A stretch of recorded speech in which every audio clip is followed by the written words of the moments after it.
No spin, no bias, no censorship. I'm Dan Wootton. This is Outspoken Live, episode number 100.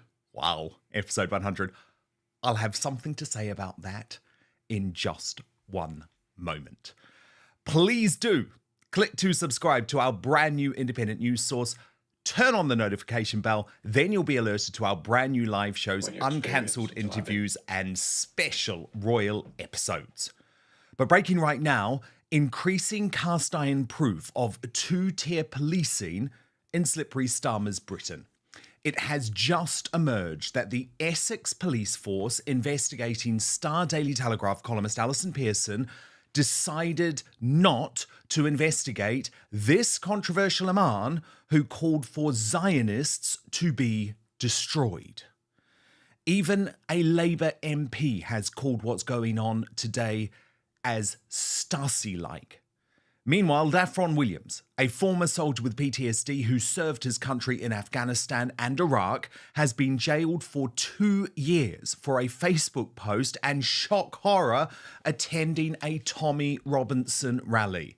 I'll head out at this madness in my digest next, and then Father Calvin Robinson gives his scathing verdict. Also, coming up on the show today, Rachel Thieves is mocked across the internet and in PMQs by Lee Anderson as the MSM continues to ignore her fake CV scandal. A massive backlash as iconic car company Jaguar goes woke, and Lady Colin Campbell is here with all the latest royal news. She'll also be sticking around, by the way, for the Uncancelled Aftershow, where there will be much more of Lady Colin Campbell looking at all of the things that have gone on this week in the world of the royal family.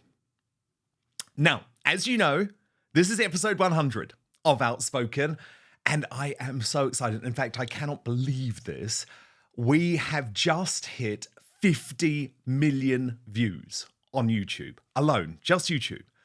I could not have done this without you, but I do have to urgently clarify something. The Chancellor of the Exchequer, Rachel Reeves, is completely wrong to suggest she had anything to do with this groundbreaking British independent media success. Sure, yes, she may have visited the Outspoken studio in the early days, as she has shown in these pictures on her CV, but she was definitely never an official presenter, and I strongly dispute the latest entry suggesting otherwise, which she has put on LinkedIn.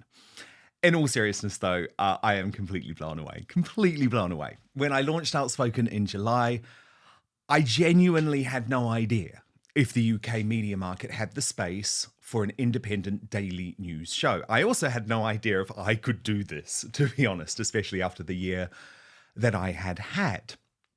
But with your encouragement, your citizen journalism, your ability to spread this message, we are becoming the media. We are killing off the crooked and corrupt British MSM. It is beautiful. I'm proud to have covered stories like the Southport Massacre cover-up and the truth about Keir Starmer that the legacy media simply will not touch.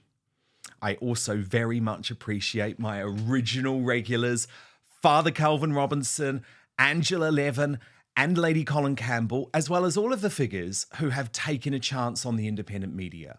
Richard Tice was my first ever guest on The Daily Show, and he's been followed by the likes of Liz Truss, David Starkey, Robert Jenrick, and Allison Pearson. My family in New Zealand actually sent me these beautiful flowers this morning, and that really touched me, actually, even though it's covering up my face a little bit.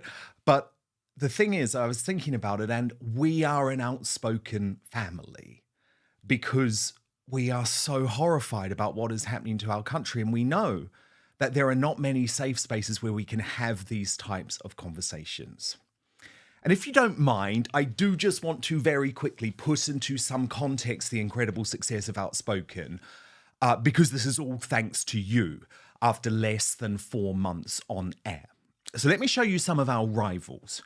The Rest of Politics joined YouTube in April 2022 and has 37 million views.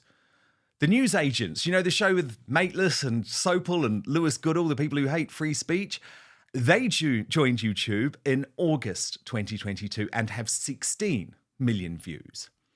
Unheard joined YouTube in September 2018 and has 46 million views. And Don Lemon, who was a superstar on CNN and went independent, he joined in January this year and he has 25 million views. And then there's us. And we are now at over 50 million views, even though this channel only launched in March and the Daily Outspoken show started the day after the election on July the 5th. So I really hope that this is just the beginning, and I really do need your continued support, both in terms of subscribing to my Substack and spreading the word about Outspoken. And of course, our Uncancelled Aftershow is now broadcast exclusively daily and demand via Substack, which you can get to by visiting www.outspoken.live.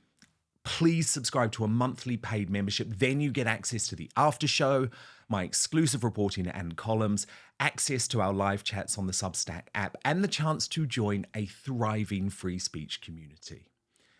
Most importantly, and I really do mean this in the context of everything that's going on in Britain, it is a safe space, free of censorship. Your support from just £5 a month not only gives you 30 minutes of extra content every single weekday via the Uncancelled Aftershow, it allows me to continue making Outspoken. So thank you from the bottom of my heart. I know how tough times are. I don't ask anyone to pay for a thing. You can subscribe to the Substack completely free too, and just hit subscribe on YouTube as well. Turn on the notification bell. That helps so much, and it is completely free. But now, let's go.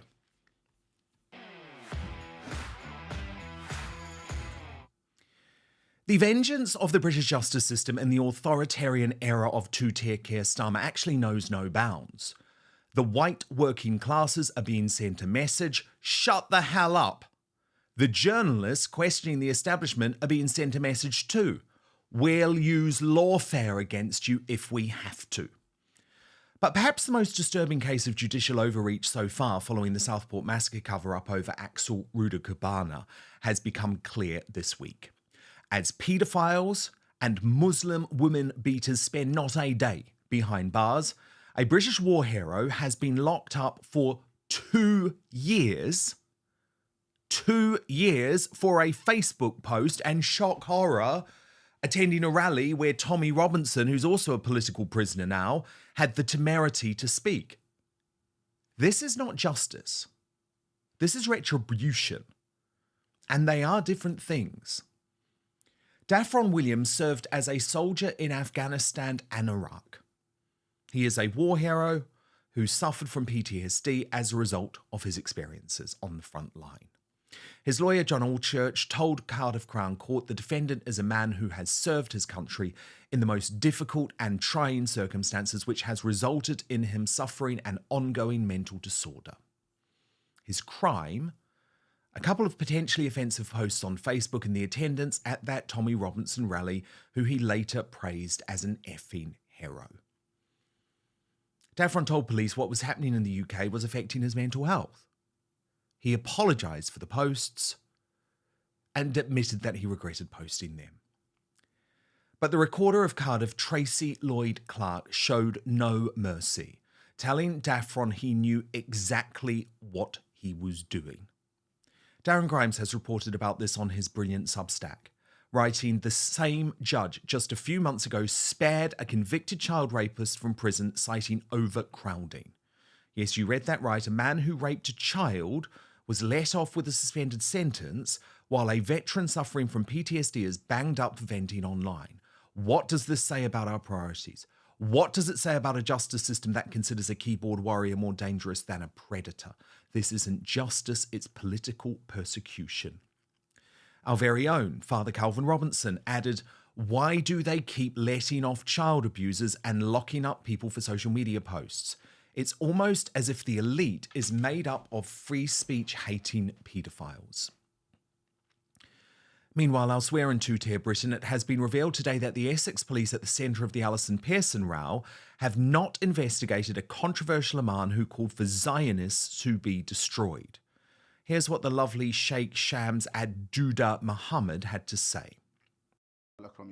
اللهم أهلك الصهاينة الذين يقاتلون أولياءك ويصدون عن سبيلك اللهم خذهم أخذ عزيز مقتدر يا رب العالمين وأنزل عليهم بأسك الذي لا ترده عن القوم المجرمين اللهم منزل الكتاب ومجري السحاب سريع الحساب هازم الأحزاب اهزم العدو يا ذا الجلال والإكرام اهزم العدو يا ذا الجلال والإكرام وانصر مجاهديهم ضدهم يا رب العالمين ويا أكرم الأكرمين اللهم ربنا اغفر لنا ذنوبنا وإسرافنا في أمرنا وثبت أقدامنا وانصرنا على القوم الكافرين اللهم ارحم.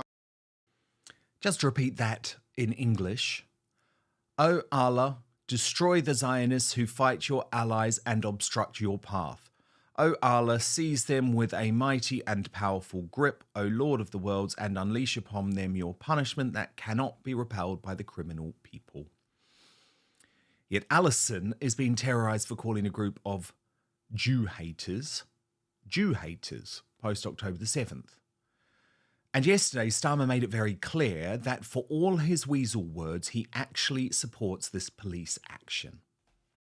Just moving on to freedom of speech, you said in 2013 when you were DPP, there's a lot of stuff out there on social media, it's highly offensive, it's put down on a spontaneous basis pretty quickly. And your view then as DPP was those remarks don't need to be prosecuted. So why are the police going after people who tweet? It seems a bit mad given the scale of crimes and the pressure on policing. Well, I think it's for the police really to deal with their operational matters.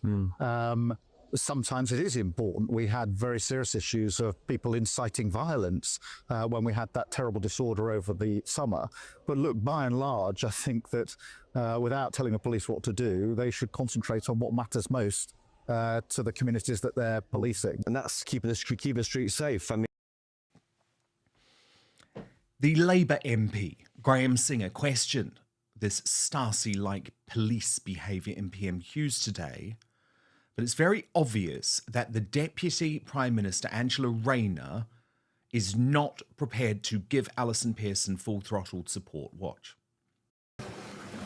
My right honourable friend has come under intense scrutiny from the press at different times. She must have found it very difficult. A press free to scrutinise politicians is absolutely vital in a free society and a democracy. Is she as concerned as I am about the Starsi-like interview that was given to Allison Pearson, the Daily Telegraph journalist, a week last Sunday? And does she agree with me that the Essex Police Force and other police forces would be better trying to deal with shoplifting, burglaries and other crimes rather than intimidating journalists? I thank my honourable friend for that question. And also, it is incredibly important around free speech and our press. It's part of our democracy, but it's also in direct response to his question. Of course, police are independent and it's a live investigation, and therefore it wouldn't be appropriate for me to comment on that. But I do believe that we should have a free press. It's part of our democracy, and we should have free speech. But with that comes responsibility of those that do it. So keep that. Well, you saw what she meant there, didn't you? Our once great country, under this sham Labour government, is in deep, deep trouble. Now, the outsider.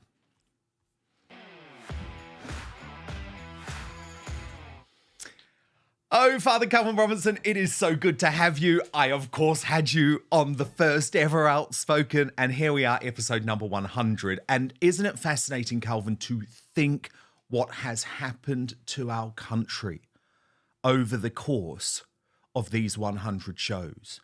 It has changed in a terrifying manner. And surely the jailing of a PTSD war hero by a judge who doesn't believe that paedophiles should be put behind bars says it all. And I was on your show on the radio. I was one of the first guests on your show on television, and of course, one of your first guests on your independent media platform. And I feel like over the last few years, we've watched the world turn inside out and upside down around us. But thankfully, you're now able to speak the truth without any filter, without any off-communists stepping on your toes. It's been wonderful watching this platform grow, and Outspoken is a blessing on the United Kingdom. So thank you for doing what you're doing. I couldn't have done it without you, Calvin. So thank you so much. And I do think it is fascinating, isn't it, when you think about the stories that are being ignored by the mainstream media, and there's no real coverage of what's happened to this war hero. Media have an approved narrative. We keep saying these words, approved narrative. I'm not sure who approves them, but there certainly is an agreed narrative amongst the elite. And every single one of these cases, whether it's this case, whether it's Axel, whether it's Allison, it doesn't matter what the case is, whether it's Tommy Robinson, whatever the case is, the mainstream media, the police, the judges, the politicians, they all sing from the same exact hymn sheet, and the rest of the British public is left wanting. There's no transparency anymore. There's no free press, so there's no journalistic integrity. They don't want to get the information out there to the people because they're, for some reason, holding back the truth. They're not always lying to us, but they are always hiding something. And I think people are getting to the point now where they're going to stop tuning in to the mainstream media. I mean, TV is already dying, the newspapers are already dying, but people are going to stop tuning into the mainstream media. They're going to stop listening to their politicians, but also they're going to lose respect and trust in the police and the judges. The judicial system, the legal system is crumbling as a result of the agreed narrative. Calvin, can't you lie by omission? Can't the mainstream media present a completely skewed picture because, for example, they haven't spoken about the Southport massacre cover-up, the lies about Axel Rudakabana? They haven't spoken about what they know to be true about Keir Starmer's family. Right. It's fascinating, isn't it? I still don't know if our Prime Minister is having an affair. I still don't know if the Southport killer is a Mohammedan and or a first or a second generation immigrant. I don't know so many of these nuggets of information about what's happening in our society. And it's important that we as ordinary everyday citizens know the truth. You're right, absolutely right, that they can lie through omission. Our duty is always to tell the truth, to always speak the truth. And sometimes by not speaking it at all, we are lying by omission. Because this week it was actually Tommy Robinson behind bars via the brilliant independent journalist who I know you're friends with, Lewis Brackpool, Good man. Who revealed that Axel Rudakabana is attending mosque at Belmarsh prison. Now, I'm sorry, that revelation, Calvin, is not in contempt of court. And it is so clearly in the public interest, yet it has not been followed up by any of the mainstream media. I find it hilarious that it was just last week we were talking about, they were saying that Tommy Robinson's not a journalist and they were trying to impede on his rights because they didn't think he was a journalist. However, he's the only one that's getting information to us and he's doing it from prison, for goodness sake. He's sat in his jail cell telling us more than the police, the judges, the mainstream media and the politicians. Once again, they are all in cahoots covering up the truth and we've got to rely on a chap sitting in his jail cell to tell us what's going on. He's more of a journalist than any of them, I can tell you that. It's extraordinary, isn't it? But look, breaking right now, Rachel Thieves, the charlatan Chancellor of the Exchequer, has been humiliated in PMQs today for her fake CV by the Reform UK MP Lee Anderson. But still the MSM are trying to pretend this story isn't a resigning matter despite hounding Boris Johnson out of office over far less. In fact, activist journalists like Paul Brand at Woke ITV and Beth Rigby at Sly News have not mentioned a word about the growing scandal. So I say, once again, thank goodness for Reform UK for putting this on the agenda, albeit in a comedy manner. Watch this. Thank you, Mr Speaker. Just a few weeks ago from that dispatch box, the Minister for Rural Affairs said that he'd been congratulated by a farmer over the introduction of the inheritance tax. Now, I think this farmer must have been a cannabis farmer, because just yesterday we had 10,000 farmers on Whitehall protesting against this madcap decision. So does the Deputy Prime Minister agree with me that this decision should be thrown in the trash can along with Rachel from Accounts' CV? Well, Mr Speaker, he talks about CVs. It's good to see the honourable member doing well on his bench, once a Labour councillor, then a Tory MP, and now a Reform Chief Whip. Every time he switches party, he gets a promotion. Look at Rachel Reeves's face. She knows she's finished. She deserves to be finished. I genuinely don't believe she can recover from this level of derision, with social media users ripping her to shred for a succession of lies which also saw her plagiarise her book. And some people are even suggesting that Rachel Reeves has pretended to be an original host of this show, which angers me personally. But look, social media has been brilliant for this because it's turned the Chancellor of the Exchequer into a joke. And she is a joke. I have to share some of them with you. Cyclone Guy posted saying, Papa John's #1 delivery girl, 6 years running. Norm posted Rachel Reeves appearing in Wizard of Oz before she became famous for discovering plutonium in 1940. Brexit Future posted Rachel Reeves when she won her gold medal at the Olympics. Schrodinger's wrote Rachel Reeves winning the London Marathon. Chris posted Rachel Reeves seen here just before flying the iconic Concorde Superjet to JFK. And Kevin, Rachel Reeves when she won her first Oscar. This is also brilliant. Rachel Reeves being congratulated after creating the NHS in 1945. And from Burnside, photos of Rachel Reeves' time at Halifax have been released by the Treasury to counterclaim she had a relatively minor role at the bank. And I think this is my personal favourite from Robotic. Something else Rachel seems to have left off her CV. And from our very own Darren Donaldson of the Dan Wootton Outspoken Club on X, Rachel Reeves as the Olympic drag queen. And Father Calvin Robinson, I mean, look, hilarious, and we have to poke fun at this, don't we? Because it is so ludicrous. But how astonishing, Calvin, that the mainstream media are not uttering a word of this. The BBC reluctantly wrote one story on its website today as a result of that question by Lee Anderson. And compare that to the absolute hounding from office of senior Tories for far, far less. I know. Can you imagine if a senior Tory dared to lie about who they were on their CV or their accomplishments? They would be all over the headlines for days and days. It just exposes the double standards of the media, unfortunately. But Rachel Reeves is a continual liar, perpetual liar. She's lied about her CV. She's lied about what the farmers say. She's lied about the fact that, what was it she said, 75% of farmers wouldn't be affected by inheritance tax, when the vast majority of them will be. Was she one of the people that lied about the Labour Party not increasing taxes at all? It's like lie, lie, lie, lie, lie. And so I don't actually think she'll be held to account for this, because it's just part of her behaviour. It's a habit at this point. In fact, it's part of the government at this stage. They're just liars. So who would be there to hold them to account? Who would care? They're all doing it.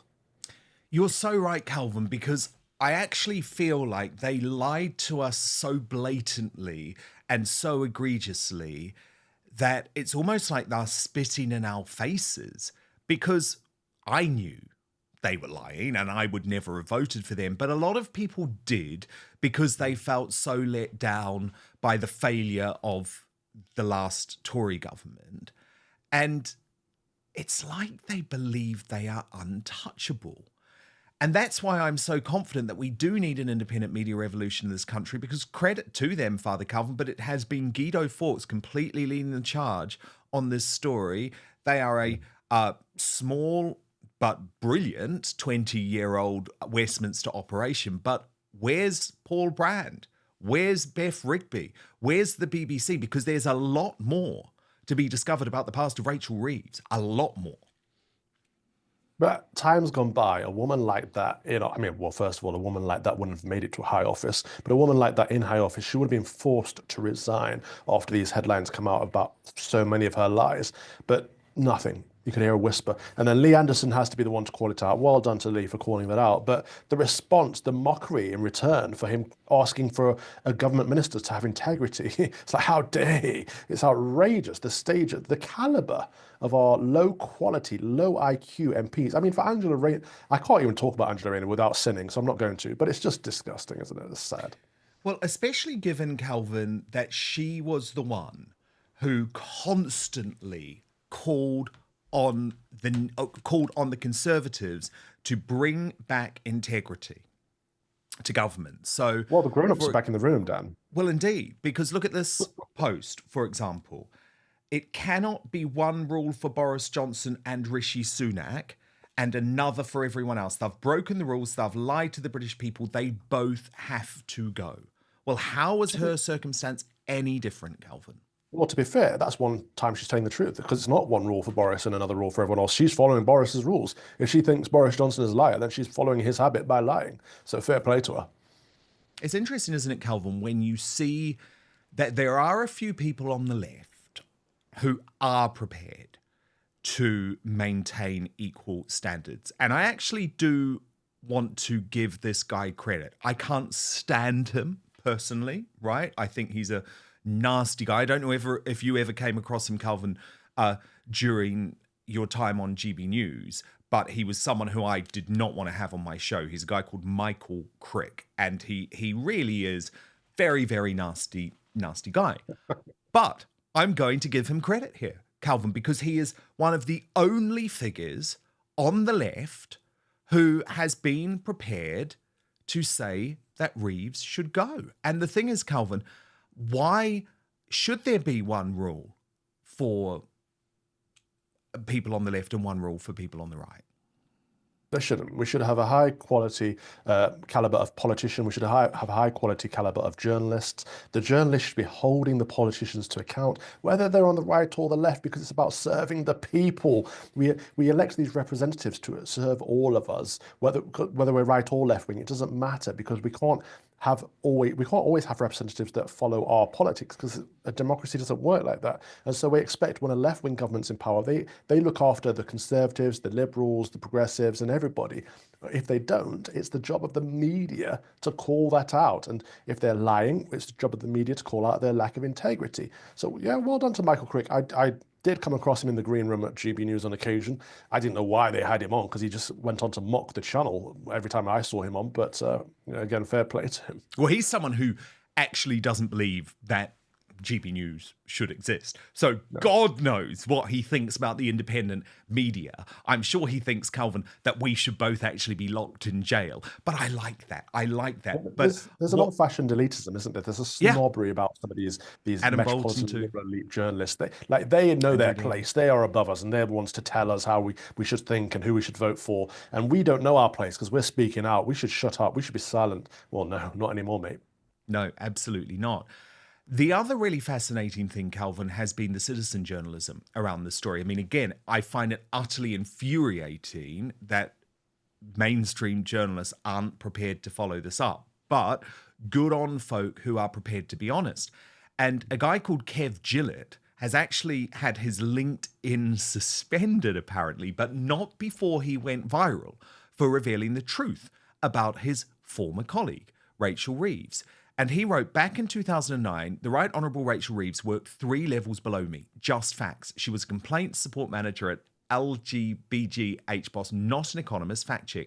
Nearly got sacked due to an expenses scandal where the 3 senior managers were all signing off each other's expenses. Narrow escape.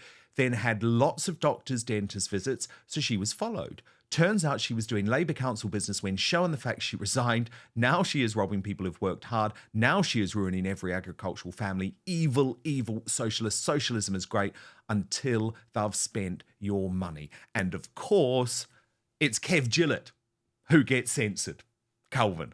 When I think it's Kev Gillett who should be leading the British Bashing Corporation News, leading Woke ITV News, leading Sly News. But no, Who's talking about Kev Gillett?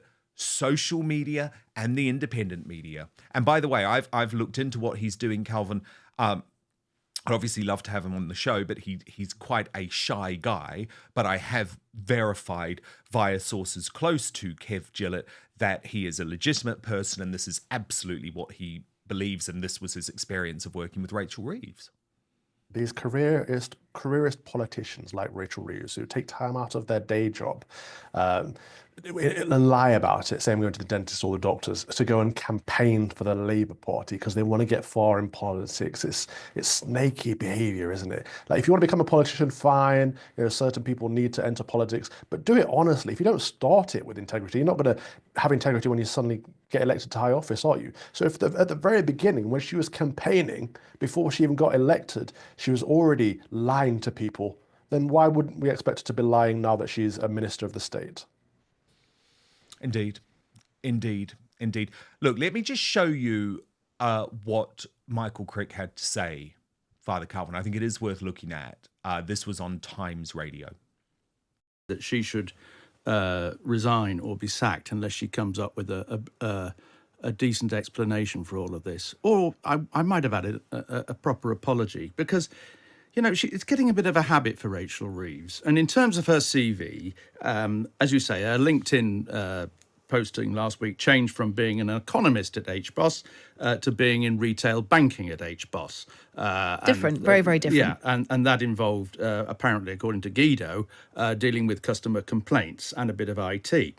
And then she told Stylist magazine that in 2021, she worked at the Bank of England for the best part of a decade. Well, it turns out that was 6 years, not the best part of a decade. And one of those years, she was doing a master's in economics masters at the LSE. So it was only 5 years, really. And then, remember, a year or two ago, she was found to have, frankly, plagiarised parts of her book on women in politics. Substantial chunks, paragraphs, were lifted from either Wikipedia or from articles in The Guardian and elsewhere. Now, any one of these things on their own would, you'd say, well, it's a mistake, it's an error, she went a bit far. But the fact she's gone 3 of them in a row here, really, I think, is going a bit far. And I think this is important. I mean, look, Calvin, it's not done with this sort of ferocity and the personal passion that was running through Michael Crick's veins when he was campaigning to end the career of Boris Johnson. But, as I say, I give him credit for talking about it, and I give him credit for actually having a moral standpoint that is consistent. Yeah, I mean, he says she's gone a bit too far. What he's trying to say is there's a pattern of behaviour there, and he's right to call it out. But you're right. It's interesting his mannerisms as he's doing so. It's almost reluctantly. He's like, oh, well, one of ours is for, we'll have to call her out, otherwise we'll look like the bad guys. Like, well, yes, because you are the bad guys. But well done for having a bit of integrity there, Crick. Yeah, I mean, he's still a bad guy, in my view. But unlike the left, Calvin, we are intellectually honest on this show. And I will praise the left when they do the right thing. It's just, unfortunately, very often, the people on the left and the mainstream media, like James O'Brien, Emily Maitlis, Don Sobel, they just don't do the right thing very often these days. But if Paul Brand was to go and investigate Rachel Reeves and turn this into the story that it deserves in the mainstream media, believe me, I would be sitting here praising Paul Brand. But unfortunately, I would almost put a very large bet on the fact he hasn't even investigated this story for a single second. Breaking right now, Jaguar, the blue chip British car brand, has become the latest classic company to go ridiculously woke, and they may well go broke now as a result.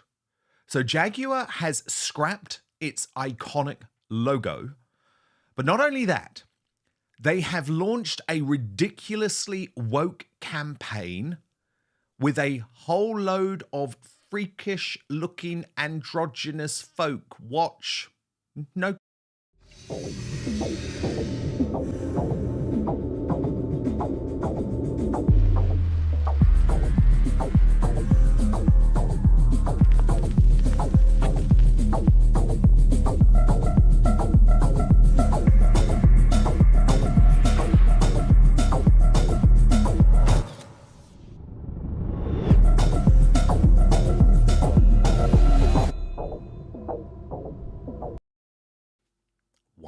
they do such a thing? Why would they do such a thing? I can tell you why. They have employed and empowered a major woke-topian straight out of central casting called Santino Pietro Santi. He outlined this very strategy at the Attitude Awards, which I will show you very shortly. But Father Calvin Robinson, isn't this indicative? Isn't this indicative of what happens when you allow the woke mind virus to infiltrate a legendary company? The problem is these creative types are all like this, and the speech I'm sure you're going to show in a moment, he pretty much admits that he's not appealing to their audience, to their purchasers, to the people that buy Jaguar cars. And he goes on about diversity and inclusion and creativity as if that's his idol and that's what he's after, which is, it's very sad, because I remember when Jaguar was a British company and they made British cars, and it was part of our heritage and our culture. It was good. I loved Jaguar at the time. Now looking at them, I mean, first and foremost, the logo design, it's just change and decay. They've gone from what was, I mean, it had the actual animal in it, the Jaguar in it, as well as the logo, and it's a nice font. And they've removed all that, gone to modernity, just stretch out minimalism. It's just this nothingness. It could be, that could be a perfume, it could be a shoe, it could be anything. It's meaningless. And then, of course, the advertisement itself, which is full of not just sexually androgynous, but ethnically ambiguous people. And it's just meh. Beigeness. Just what does it mean? What does it stand for? What does it have to do with nice old-fashioned English traditional cars? Nothing. So like who's that, going to be buying Calvin. it? Like that, right? Nobody's Right. pussycat. That's what we expect from Jaguar. But look, Calvin, I've got to show you this man.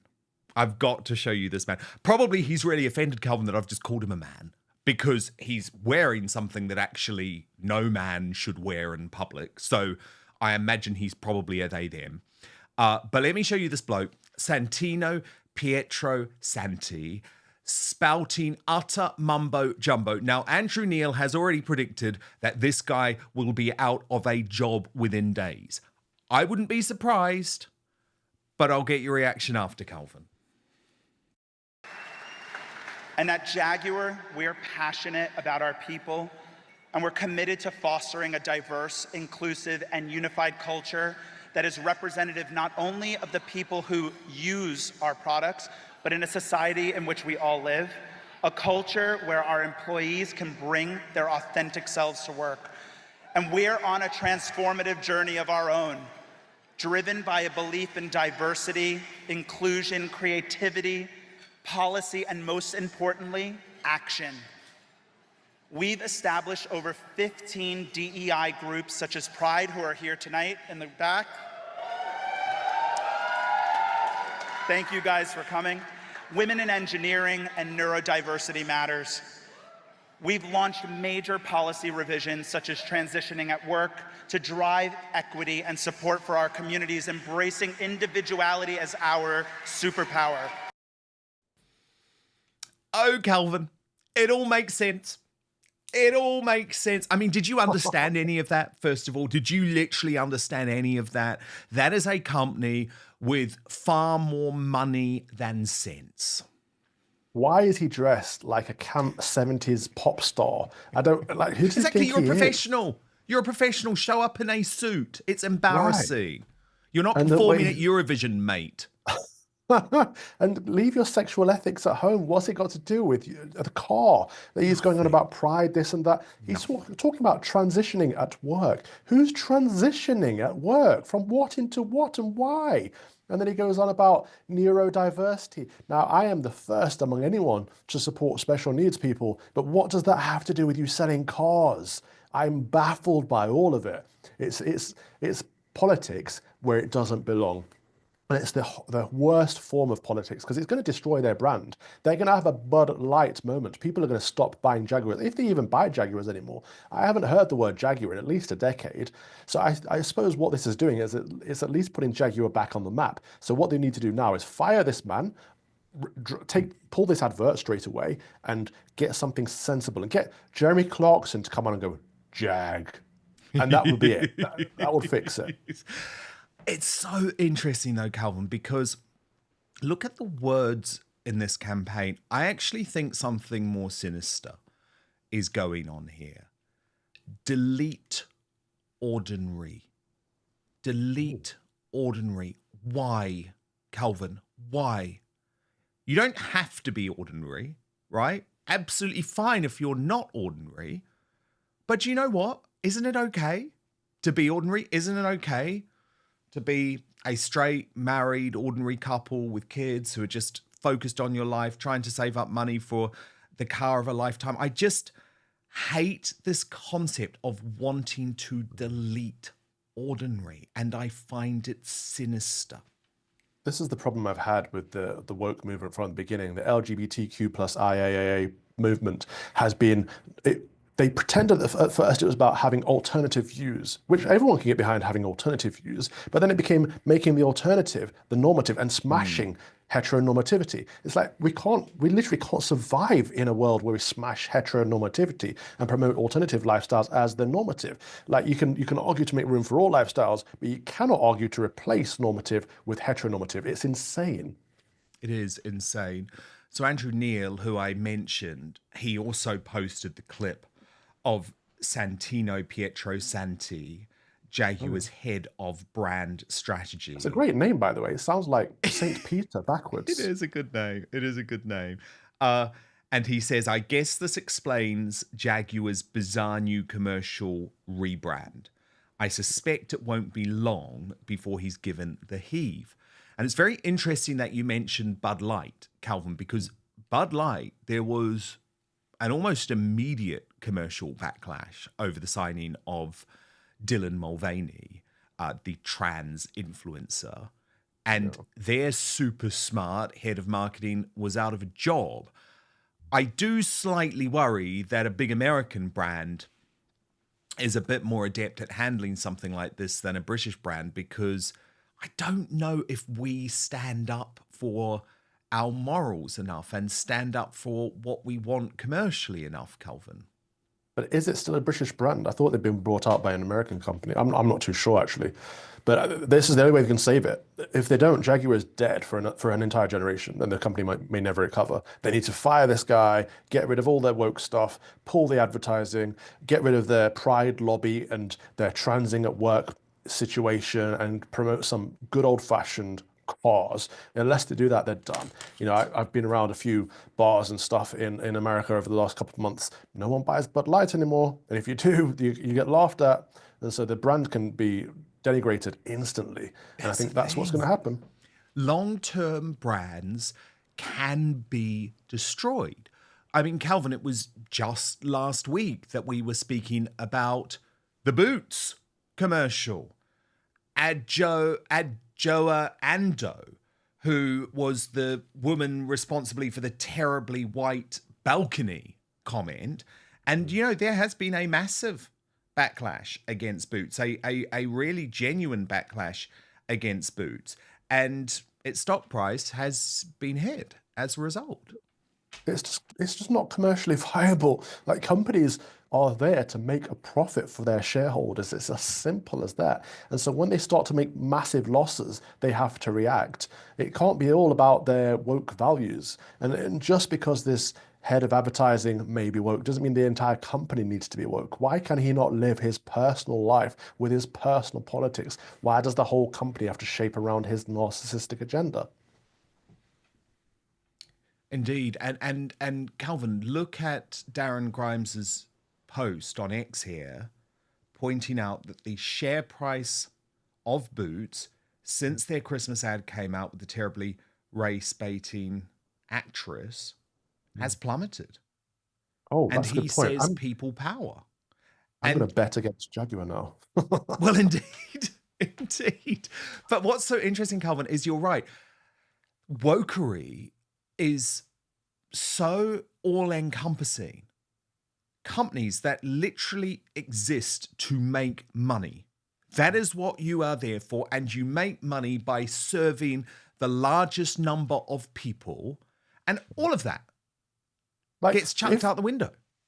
If I was hired by Jaguar tomorrow, I wouldn't be expected to produce Christian advertisements for Jaguar. I'd be expected to sell cars for Jaguar. Just because I happen to be a Christian doesn't mean that my worldview would be imposed on their company. That would be bonkers. Nobody would think that would make any sense. So I'm not sure why people of the woke cult are doing that. Why they're saying, well, because I'm woke, everyone else has to be woke. This is the only way to live your life. Like, if you want to wear string vests at a professional gig, you do that. But doesn't mean that you have to destroy a historic company in the process.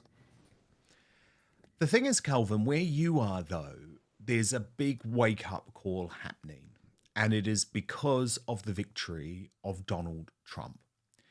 And what, especially in the media, is becoming very clear is that organizations and big media companies, Calvin, that have spent the past 2 years egregiously and disgustingly lying to their audience are now being punished. And they're being punished in the most dramatic fashion, Calvin. So, for example, look at MSNBC, or as Trump calls it, MSDNC. This is the far left news network, which is the sister network to Sly News in the UK. So we know they come at everything with a political agenda. Calvin, their ratings are off a cliff because they told their audience Trump is Hitler. Trump is a fascist. Trump is going to stamp out democracy. And now we see two of their biggest anchors, Mika Berinsky and Joe Scarborough, actually going to meet with Trump at Mar-a-Lago. And this all connects to what Jaguar is doing, because if you sell your audience a lie, eventually they walk away. Of course. And on that note of Trump, he put out a statement just this week saying, I'm not looking for retribution, grandstanding, or to destroy people who treated me very unfairly or even badly beyond comprehension. I'm always looking to give a second and even third chance. I just love that. That's like a message of forgiveness, of mercy. Everyone's like, he's going to be a dictator, he's going to be a tyrant, he's going to punish us. Like, his message is exactly the opposite of what they've been saying it's going to be all along. And so you're right, audiences are tuning out because they're saying, well, what you said is going to happen isn't happening. So therefore, was the person I thought was the bad guy, or are you guys the bad guys? And MSNBC, I think, is going to be sold out very soon. And this is what happens if you keep lying to your audience. Eventually, they'll turn off. No, it is. It is. It's literally being sold. It is being spun off.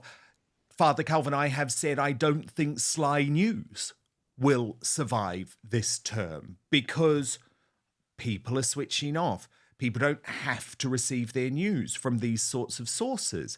Now, what's going to be very interesting with a luxury brand like Jaguar, though, Calvin, is to see the commercial impact, because obviously it's not going to be as instant as what we see with a Bud Light boycott or a Boots boycott. But this could actually hit them over many, many years, because I genuinely believe that the vast majority of people who want to buy a Jaguar are going to be disgusted with this rebrand, and it will put them off. Yeah, if you want to buy a Jaguar, first of all, you've got to have the money to buy a Jaguar, but it's got to fit your lifestyle. Now, the traditional Jaguar has always been a luxury English countryside brand. It's been your upper class kind of luxurious automobile. Now, it's not been your brightly colored, pop culture, woke, transgender, Barbie girl kind of. That's a different brand entirely. So who are they marketing it at now? They're going to lose their current audience. Can their new audience afford them? I don't think so. I don't think it's going to suddenly become the car of the woke people. I think it's going to no longer become the car of the English gent. And Calvin, do you notice a difference in the US where there is such a clear divide between companies that serve Democrats compared to companies that serve Republicans? And do we need a similar thing in the UK? So, for example, I'm thinking of Chick-fil-A, for example, which became very proudly a brand of conservatives and actually embraced that and started to sell that. Whereas I don't feel that at all in the UK, Calvin. I don't feel like there's a brand where I can say, I want to visit this brand because actually you're against woke culture. You're against cancel culture. You don't, I'm not even saying they have to support conservatism. They just don't have to try and repel us, Calvin. And I feel like there are some huge commercial opportunities for companies like that to enter the marketplace? Well, I love Chick-fil-A, first and foremost. Oh my God, it's it's one so of my tasty. favorite brands out So there. the Chick-fil-A sauce, greatest sauce in the world. They're conservative, they're Christian, and they own it. The sad thing is, they opened one in the United Kingdom and it got closed down because woke people complained, and they actually complained to the landlord who shut them down out of cancel culture because they're Christian. It's like, for goodness sake. So you can't even have these companies in the United Kingdom, unfortunately. But what's happening over here is the companies that aren't conservative are re-evaluating. So Target was a company that used to sell binders and awful stuff for trans children. This year, they're not doing any of that. In fact, this year, they've got signs up that say Merry Christmas, not Happy Holidays, Merry Christmas. So they've done a 180, and that's great to see. In the UK, I mean, the closest thing I can think of is M&S. I supported M&S while I was there because M&S stayed open throughout the lockdowns. Perhaps they did so for their own financial means, but they managed to find loopholes to keep their stores open. It was one of the few places you could actually shop for clothes during lockdowns. But then they went woke and they had the trans pride flag everywhere. So I was like, I can't even shop at M&S anymore. I don't know what the future of commercialization is in the UK, but over here at least people get more of a say. Yeah, there's more of a choice. And look, usually, we end up following where America goes. So shame on you, Jaguar. Shame on you, Boots. Not that I was going to be buying a Jag anytime soon, Calvin, but if I was, I wouldn't be doing it now. Father Calvin, so brilliant to have you part of Outspoken on our 100th episode, and we will speak next week. Happy anniversary. God bless. Thank you so much. Now, Lady Colin Campbell is up in just 1 minute, so don't go anywhere. But first, with the holidays creeping up faster than your aunt's fruitcake recipe, I've got something way better to share with you. If you want to look sharp for all those festive gatherings and maybe finally win that Best Groomed at the Family Dinner award, that's the one I want this year, check out the latest masterpiece from Manscaped, the Chairman Pro Electric Foil Shaver. Trust me, it's like Rudolph for your face, guiding you to a smooth, irritation-free shave. Let's dive into the goods. The Chairman Pro is armed with not one, but two interchangeable skin-safe blade heads. Think of them as your grooming superheroes. The skin-safe 4-blade foil for when you want that baby's bottom smooth, and the skin-safe stubble trimmer for when you want to keep some stubble but clean it up a bit. Both keep you looking sharp while minimizing razor burn and irritation, because nobody wants to show up to the holiday party looking like they lost a fight with a Christmas tree. But wait, there's more. The Chairman Pro has Flex Adjust technology, which is basically like the holiday miracle of shaving, okay? The Santa's elves have made it just for you, because the blades and pivoting head adjust to every curve of your face. It's gentle on the neck area, as if they had the gift of foresight. So go ahead, kiss that awkward jawline patch goodbye. No more pretending it doesn't exist while you hope nobody notices under the mistletoe. And if you want even more precision, on the right side of the bracket, there's a precision lock. When you lock it, the blade head sits firm so you can achieve a more precise shave. Goodness me, this will be such a great gift, right? Such a great gift, especially because the Chairman Pro is waterproof, so you can use it in the shower, which makes it way easier to clean up. You can just rinse it under the tap. The Chairman Pro isn't just for daily shaves either. It's powerful enough to tackle up to 5-a-day growth, making it perfect whether you're shaving every day or just tidying up after a few days. And with up to 75 minutes of runtime on a single charge, you'll have plenty of juice to go from Santa's beard to smooth as a snow angel. Sorry about that. It has a travel lock too, so it won't turn on in your bag, which is really, really handy if you want to take it on the road. So this Chairman Pro has everything you need. It is all in one box. All you have to do is head over right now to www.manscaped.com and join the over 11 million men worldwide who trust Manscaped. You can use the code Outspoken when you check out, and you will receive 20% off your entire order and free shipping. So that's www.manscaped.com. Use the coupon code Outspoken. But now, back to the show, and it's time for our Royal Mastermind.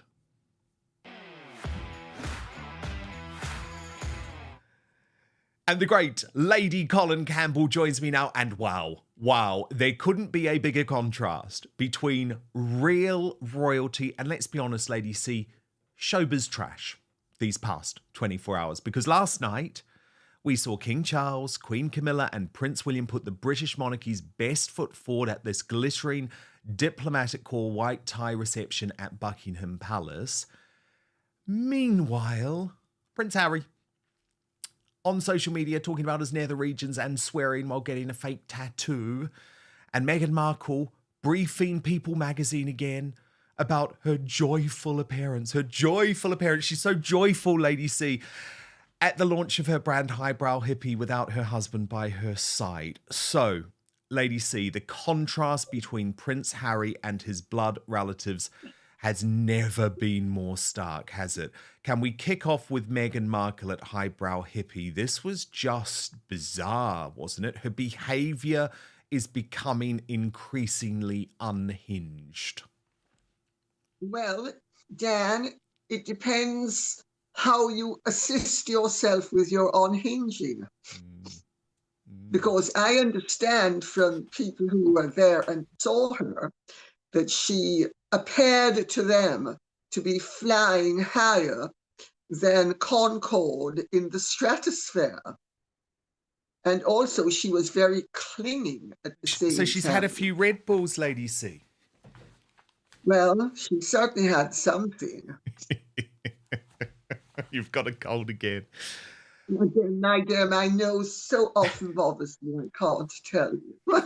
But there was something very performative about it all, wasn't there, Lady C? And then the fact that she then had to brief to People magazine, oh, I was just so joyful. I mean, I don't buy it for 1 second. Well, she seems to have forgotten that the promise of joy that Camilla was going on about didn't behoove her or do her any good. And therefore, maybe, since joy didn't work for Camilla, maybe she should avoid trying to have joy work for her. It's never very convincing, especially, you know, when public figures have to let you know that they are so joyous and that they're so happy and that everything's so fabulous. It's usually not.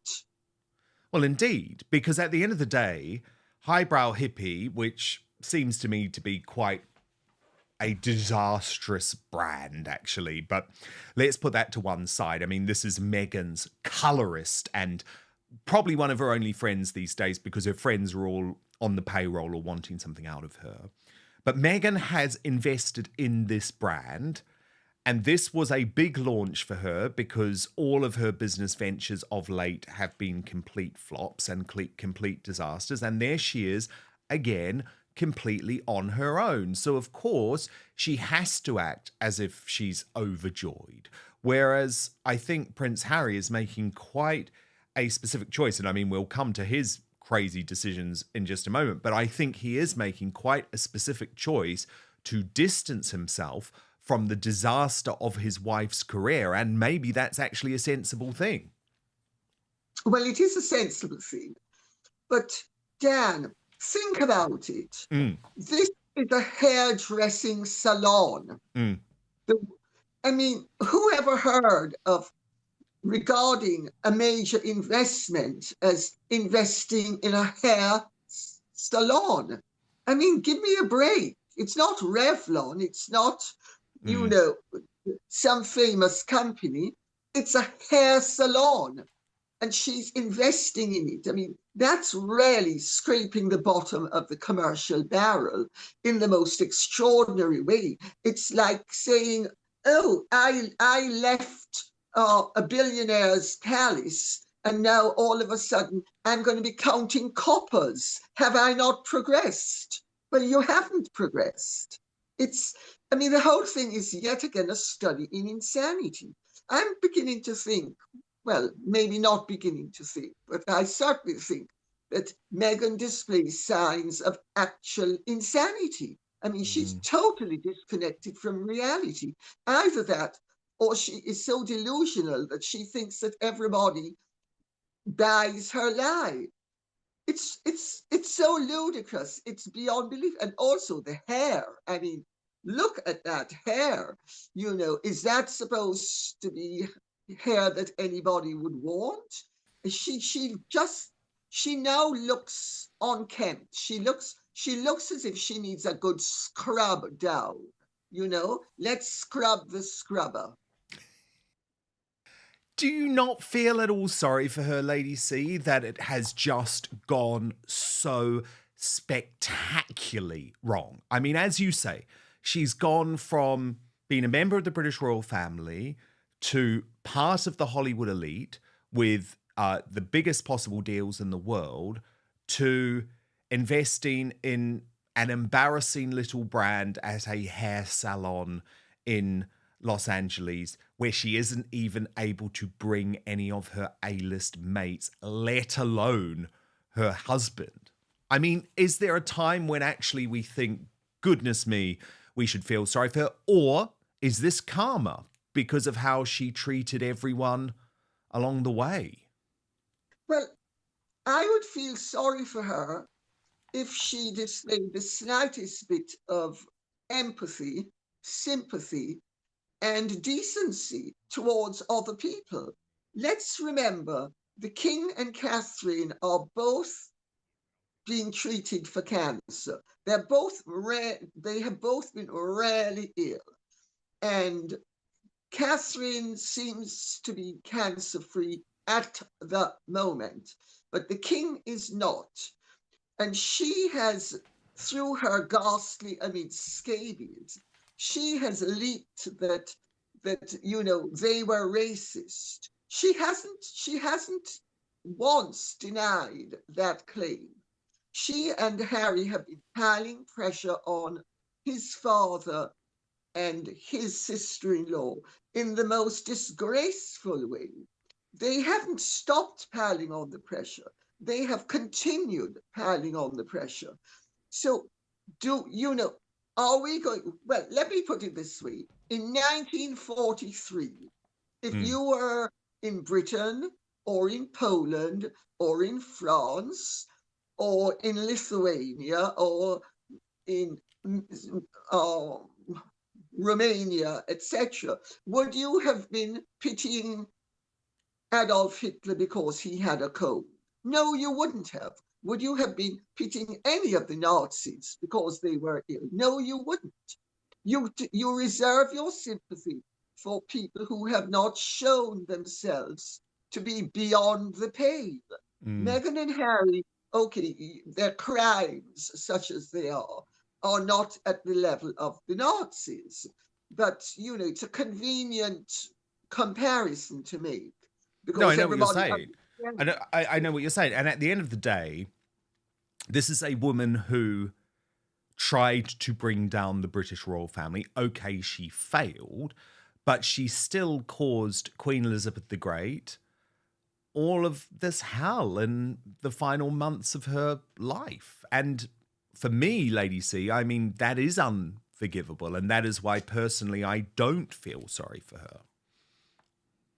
But Dan, it's not only the Queen's final months, it's the Queen's final years and Prince Philip's final months. And also, let's remember that the Queen had prepared rooms. I said it at the time, I might even have said it on your show, your previous show, that I had been informed that they had prepared rooms at Balmoral and had asked Harry and Meghan to come that last summer of the Queen's life, when Harry and Meghan were in England, and so were the children. And the Queen had prepared rooms, asked them, even though they had refused, she still had the rooms prepared in case they changed their minds. Harry and Meghan had a free day. They could have flown up to Scotland.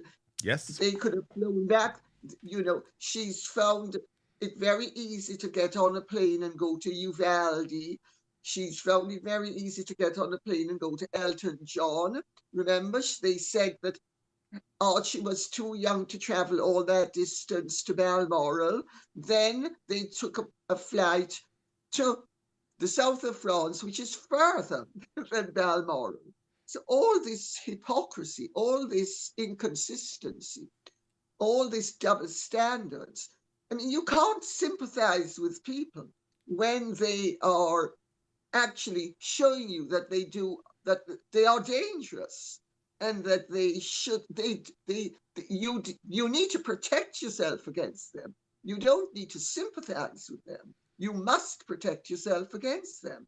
So no, I think any day she decides to turn over a new leaf and become a human being and say that she regrets some of the things she did, throw her hands up, say mea culpa, and say, I'm really sorry for some of the things I did.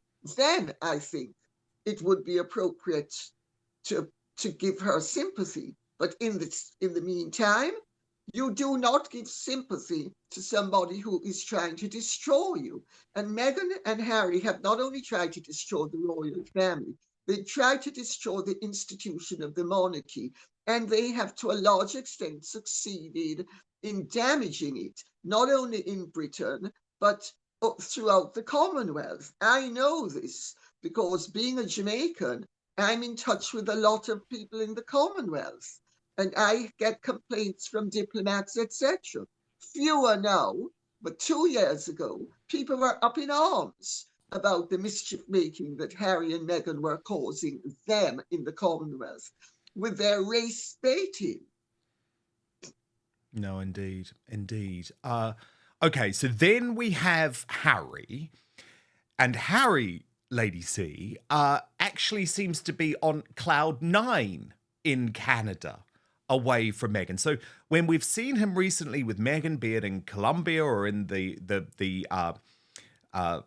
Poppy Day video, wherever we see Harry and Meghan together, he's so unhappy. But Harry in Canada is just like, well, yes, there's the video where he looks totally miserable being next to Meghan, but it's just one of many, because I guess he could say there, well, it's Remembrance Day, but it's one of many. Then you compare and contrast with Harry in Canada on his own, and he looks completely happy.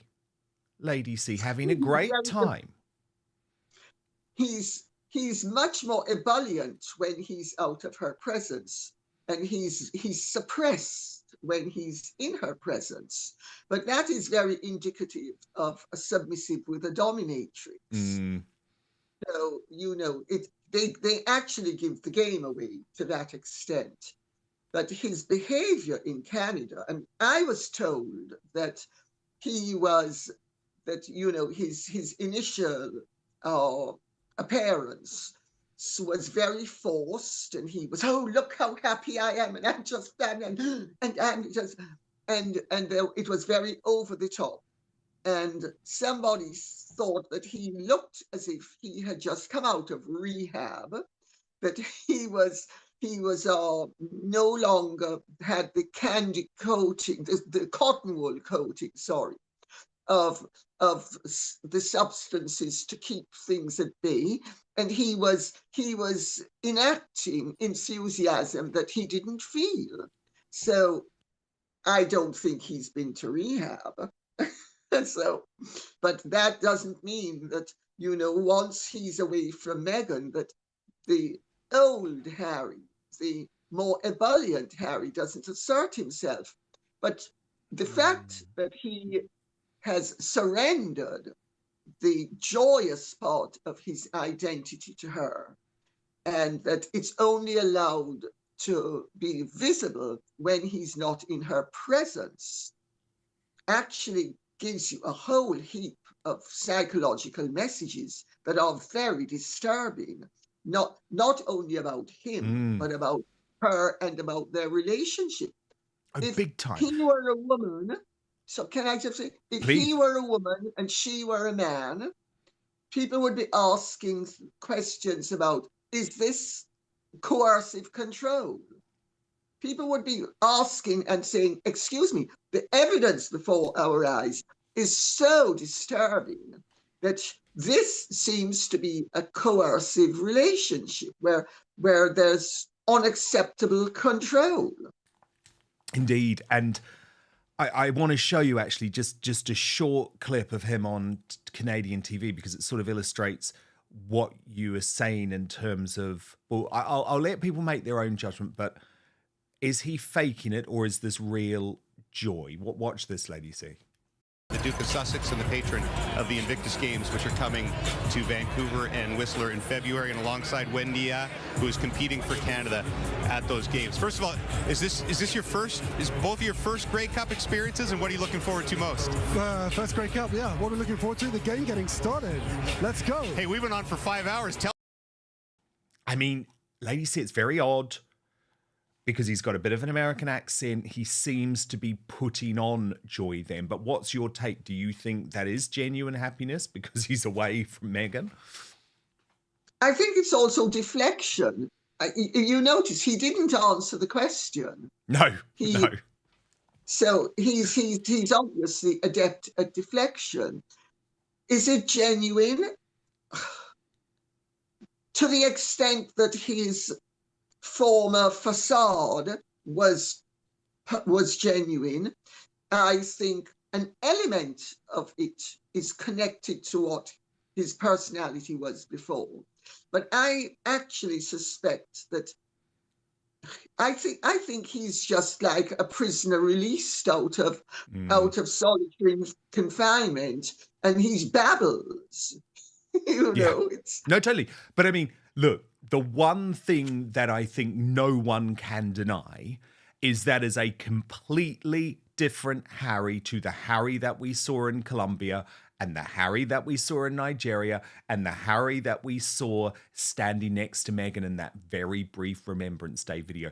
The difference is stark. But then we have the tattoo video, ladies. Now, this was, we believe, filmed in New York when he went and made that stuff off at a tattoo parlor during his visit to New York. It's with a big American artist called Jelly Roll. I am assured, ladies, that Jelly Roll is a big deal and it's a real coup for Harry to sign him up for the Invictus Games. But, oh gosh, I mean, this video came in when I was broadcasting live yesterday. I watched it live. I was truly horrified by how awful it is. But let's watch together, ladies, and then you can give your reaction off the back.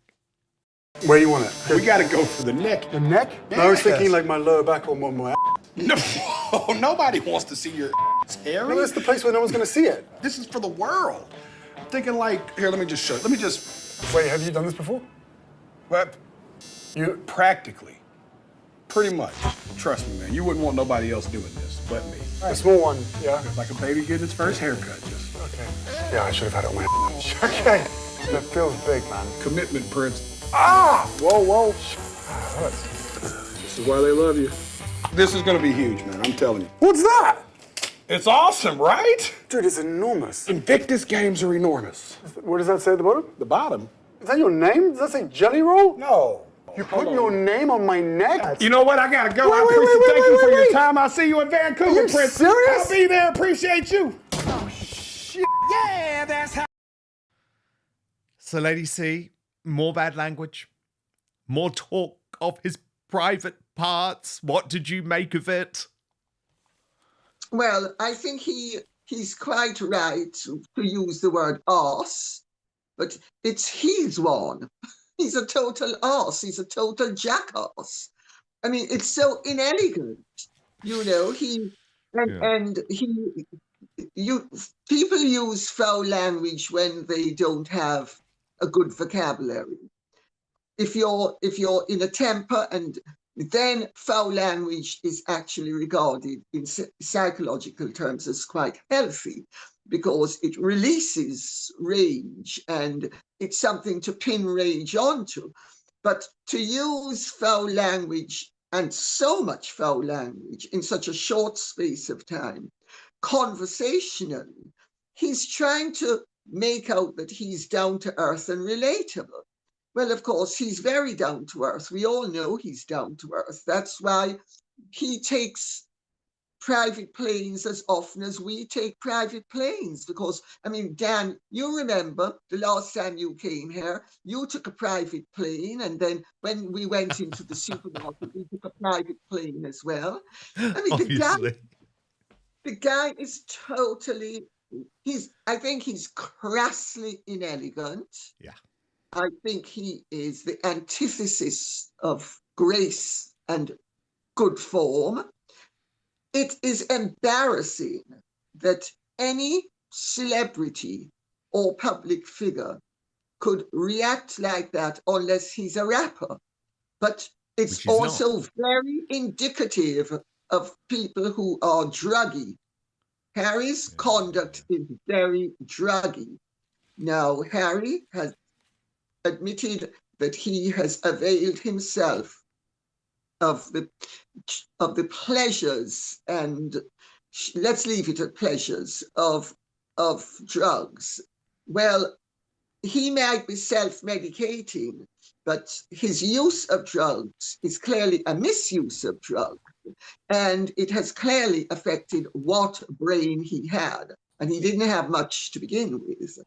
And that sort of behavior is very, very druggy. It's not the sort of behavior that sober people would indulge in. He would be aware of how unacceptable it is and how inappropriate it is. But Harry and Meghan both seem to have lost whatever ability they once possessed, and they both did at some point possess the discernment to understand the difference between desirable and undesirable behavior. But both of them are now so in the stratosphere, God knows why. I have no idea what causes it. But well, who knows? Causes it, who knows? But we do know some facts, which is that Prince Harry admitted in Spare to a lot of illegal drug use. He admitted that. And we also know that the Heritage Foundation are, of course, fighting for his immigration records to be released to see if he also admitted that while entering the US. But look, we have much more from Lady Colin Campbell. So do not go anywhere, because Lady C is back with us in just a minute's time, because we are moving to Substack for our Uncancelled Aftershow today. This is our membership section where you get half an hour of extra content every single day. All you have to do is sign up at www.outspoken.live. I'm not going to give you the big spiel because I did it at the start of the show. But let me just say we're 100 episodes in, and it's your support which is allowing me to do this. If you can sign up to be a paid member from just £5 a month, it means a huge, huge deal to me, because it allows me to keep making this show. We're back tomorrow, 5 p.m. UK time, midday Eastern, 9 a.m. Pacific. I've got an interview tomorrow you are not going to want to miss. So do subscribe on YouTube and Rumble. Turn on the notification bell, because then you will know that it's coming. Most importantly, I promise to keep fighting for you. See you on the after show with more from Lady Colin Campbell in just 1 minute.